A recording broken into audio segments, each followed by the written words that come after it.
kontraktor, mga opisyal, isole ninyo ang pera ng taong bayan. Hindi po batas ang pinag-uusapan. Wala ho tayong pakialam sa batas na yan. Sometimes, you have to bend the law to be able to please the people. Mas mataas po ang taong bayan sa batas. Am I right, Secretary Remulla? Yes, sir. Oh, yung itsura mo, yung nasa likod na pa ganun, napapikit, oh. Tingnan mo, napapikit siya. Oh, ayan, oh, tingnan mo yung itsura nung nasa likod, oh.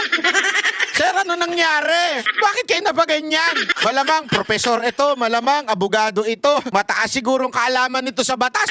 Kasi nung sinabing mas mataas, paano kung geng-geng? Yung mga nag-rally doon sa Maynila, mas marami. O, pwede na ba silang masunod? Kaboboto nyo kasi sa mga ganyan eh. Yes, sir. Yun, sinugundahan pa ng yes, sir. Happy pa siya. Takin mo ha, Secretary of Justice, sinabihan ng isang senador. Di ba sometimes we have to bend the law? Sabi ng Secretary of Justice, yes, sir.